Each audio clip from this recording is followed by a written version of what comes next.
আজ 1 মে মহা আন্তর্জাতিক শ্রমিক দিবস। আজ বিশ্ব শ্রমিক দিবস উপলক্ষে চট্টগ্রাম পতেঙ্গা এরিয়াতে বিক্ষোভ মিছিল করছেন বাংলাদেশ শ্রমিকেরা। প্রিয় দর্শক, আপনাদের সবাইকে নিউ হাতিয়া টিভিতে স্বাগত জানাচ্ছি। আপনাদের সাথে আছি আমি মোহাম্মদ আসগর আলী। শ্রমিকদের অধিকার ও মর্যাদা স্মরণে পালিত হচ্ছে আন্তর্জাতিক শ্রমিক দিবস।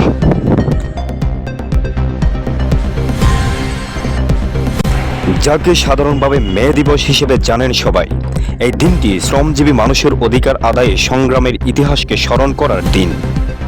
1886 সালের 1 মে যুক্তরাষ্ট্রের শিকাগো শহরে 8 ঘন্টা কর্মদিবসের দাবিতে শ্রমিকেরা যে আন্দোলন শুরু করেছিলেন, তার ধারাবাহিকতায় এই দিনটি আন্তর্জাতিক শ্রমিক দিবস হিসেবে প্রতিষ্ঠিত হয়।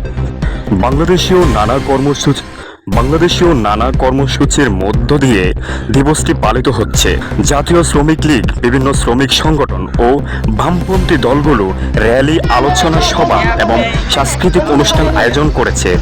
সরকারি ও বেসরকারি পর্যায়ে শ্রমিকদের আবেদনকে সাংস্কৃতিক জানিয়ে বিভিন্ন বার্তা দেওয়া হয়েছে। দিবসটি উপলক্ষে রাষ্ট্রপতি ও প্রধানমন্ত্রী পৃথক বাণীতে শ্রমিকজীবী মানুষের অবদানের প্রশংসা করেন।